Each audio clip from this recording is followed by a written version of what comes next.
Saya Resto Abdillah, eh, mahasiswa Universitas Sultan Ageng Tirtayasa, jurusan Ilmu Perikanan, dan kelas 2D, dengan NIM 444323017. Di sini saya akan mempresentasikan atau membahas tentang uji hipotesis dengan tabel Z. Dan mari sama-sama kita pelajari yang bakal kita dahulukan dengan pendahuluan. Apa itu uji hipotesis? Uji hipotesis merupakan proses untuk menentukan apakah data yang dikumpulkan mendukung atau menolak hipotesis yang diajukan. Dan uji hipotesis satu sampel menggunakan data sampel untuk menguji klaim tentang populasi yang lebih besar. Definisi uji hipotesis satu sampel. Ada 3 definisi. Yang pertama itu pengujian satu kelompok. Uji hipotesis satu sampel membandingkan data sampel dengan nilai populasi yang diketahui atau nilai standar yang telah ditentukan. Yang kedua, menentukan perbedaan. Tujuannya adalah untuk menentukan apakah ada perbedaan signifikan antara nilai sampel dan nilai populasi, atau untuk mengetahui apakah sampel berasal dari populasi yang sama. Yang ketiga, asumsi dan prosedur. Uji hipotesis satu sampel melibatkan asumsi tentang data dan mengikuti prosedur yang ketat untuk analisis dan penarikan kesimpulan. Asumsi-asumsi dalam uji hipotesis satu sampel. Yang pertama ada data berdistribusi normal. Uji hipotesis satu sampel mengasumsikan bahwa data berdistribusi normal itu penting untuk memastikan bahwa hasil uji itu akurat. Yang kedua ada varians populasi diketahui. Uji ini memerlukan informasi tentang varians populasi. Jika varian tidak diketahui, dapat diestimasi menggunakan data sampel.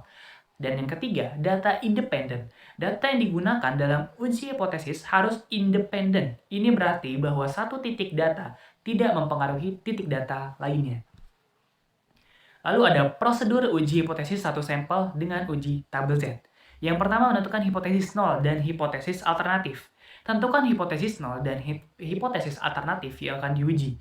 Hipotesis 0 itu adalah hipotesis 0 dan hipotesis alternatif adalah hipotesis pertama atau hipotesis 1. Yang kedua menentukan tingkat signifikasi. Pilih tingkat signifikansi yang diinginkan, biasanya berupa 0,05 atau 0,01. Dan di perikanan itu biasa menggunakan tarif 0 atau 0,05 atau 5% atau 10%. Yang ketiga, menghitung statistika ujian. Hitung statistik uji Z menggunakan rumus yang sesuai atau rumus yang telah ditentukan. Dan yang keempat, menentukan nilai kritis.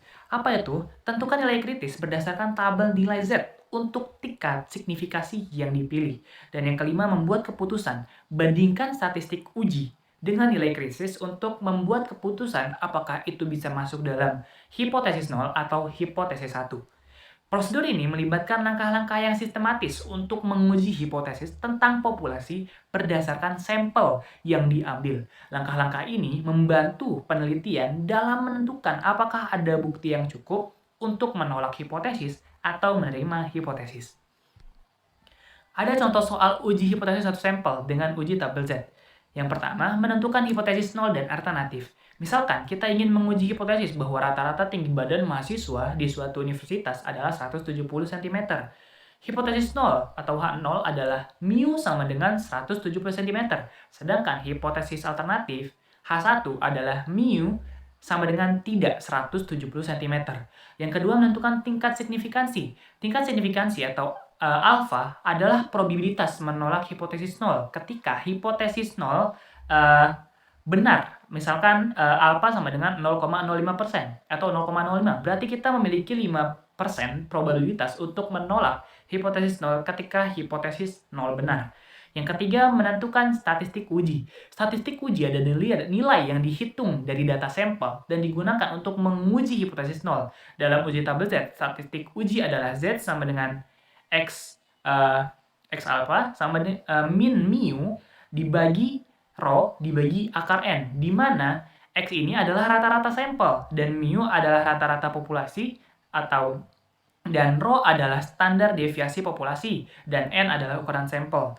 Dan yang keempat itu menentukan nilai kritis. Nilai kritis adalah nilai yang membagi wilayah penerima dan wilayah penolak. Nilai kritis dapat dicari menggunakan tabel distribusi normal standar. Nilai kritis tergantung pada tingkat signifikansi dan hipotesis alternatif. Dan yang terakhir membuat keputusan. Jika statistik uji berada di wilayah penolakan, maka hipotesis 0 itu ditolak. Namun jika statistik uji berada di wilayah penerima, maka hipotesis 0 tidak ditolak. Ada interpretasi hasil uji hipotesis satu sampel dengan uji tabel Z. Interpretasi hasil uji satu sampel dengan uji tabel Z bergantung pada nilai P dan tingkat signifikansi alfa yang ditentukan. Jika nilai P lebih kecil dari alfa, maka hipotesis 0 ditolak. Sebandingnya, jika nilai P lebih besar dari alfa, maka hipotesis 0 tidak ditolak. Yang pertama, nilai P itu lebih besar dari alfa, tolak hipotesis 0. Sedangkan yang kedua, nilai P itu lebih kecil daripada alfa, maka gagal menolak hipotesis 0. Dengan kata lain, jika nilai P lebih kecil dari alfa, maka terdapat bukti yang cukup kuat untuk menolak hipotesis 0. Jika nilai P lebih besar daripada alfa, maka tidak terdapat bukti yang cukup kuat untuk menolak hipotesis 0. Kelebihan dan kekurangan uji hipotesis satu sampel dengan uji tabel Z. Kelebihannya, uji Z memiliki distribusi yang mudah dipahami, memudah penghitungan manual, uji ini sederhana dan efisien, memerlukan sedikit data untuk menghasilkan hasil yang akurat. Dan kekurangannya, uji Z mengharuskan sampel bukan besar, lebih dari 30.